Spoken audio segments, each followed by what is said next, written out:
Dans toute installation électrique, la sécurité des personnes et la protection des biens reposent sur l'utilisation d'appareils de protection adaptés.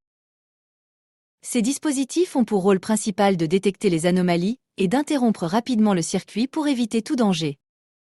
Sans eux, les risques d'électrocution, d'incendie ou de détérioration des équipements seraient considérablement accrus. Il existe plusieurs types d'appareils destinés à protéger les installations électriques. Dans ce chapitre, nous allons découvrir ces différents dispositifs et comprendre leur rôle. Tout d'abord, faisons un rappel sur les principaux défauts que l'on peut rencontrer dans une installation électrique. Nous aborderons successivement le court-circuit, la surcharge, puis le défaut d'isolement. Un court-circuit se produit lorsque deux conducteurs de potentiels différents, phase et neutre par exemple, entrent en contact direct. Cela entraîne une intensité très élevée, qui peut provoquer un échauffement brutal, voire un incendie si le circuit n'est pas correctement protégé. La surcharge apparaît quand on branche trop d'appareils sur un même circuit, ou au démarrage des moteurs électriques. L'intensité dépasse alors la valeur prévue pour l'installation, ce qui provoque une surchauffe progressive des câbles. Si la protection ne réagit pas, les conducteurs peuvent se détériorer et déclencher un départ de feu. Un défaut d'isolement survient lorsqu'un conducteur actif entre en contact avec une partie métallique non prévue pour être sous tension. Ce type de défaut est dangereux pour les personnes, car il peut provoquer une électrocution en cas de contact indirect. Pour assurer la sécurité des personnes et la préservation des installations, il est indispensable de se protéger contre ces défauts électriques. Chaque type de défaut, court-circuit, surcharge ou défaut d'isolement, nécessite un appareil de protection adapté. Dans un premier temps, nous allons voir le disjoncteur modulaire, ici un modèle Legrand 16 A, courbe C. Représenté par un symbole électrique normalisé, phase plus neutre. Ce schéma est utilisé dans les plans pour représenter sa présence dans une installation. Le disjoncteur magnétothermique est un appareil de protection électrique qui coupe automatiquement le circuit en cas de court-circuit ou de surcharge. Le disjoncteur est donc un élément essentiel pour protéger les câbles et les appareils électriques contre les échauffements et les dommages liés aux surintensités. On distingue plusieurs types de fusibles, adaptés selon la nature de l'installation et le matériel à protéger.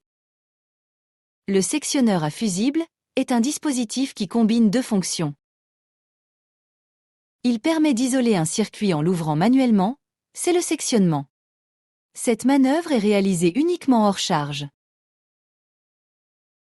Le fusible se détruit en cas de surcharge importante ou de court-circuit, interrompant ainsi le courant et protégeant les conducteurs. C'est la protection.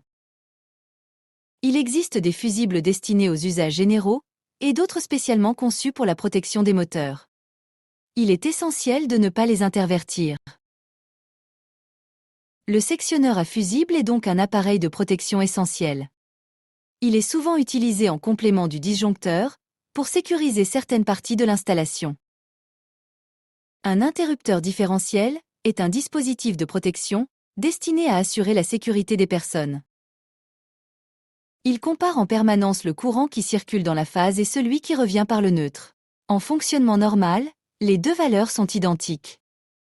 En cas de défaut d'isolement, le courant traversant le neutre est plus faible que celui traversant la phase. L'interrupteur détecte ce déséquilibre et coupe immédiatement l'alimentation.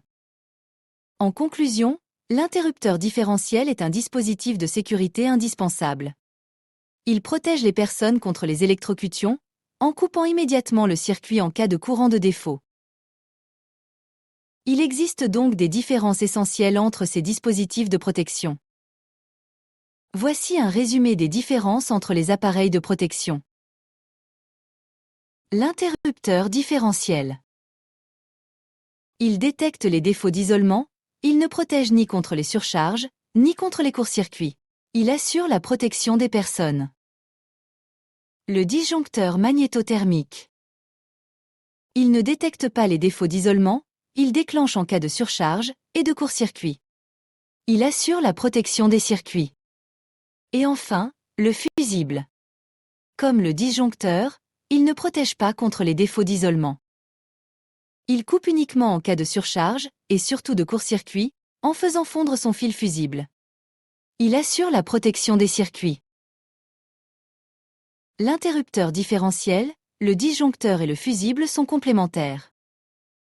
L'interrupteur différentiel protège les personnes en coupant le courant dès qu'un défaut d'isolement apparaît. Le disjoncteur et le fusible protègent les circuits et les matériels contre les surintensités, surcharges et court-circuits.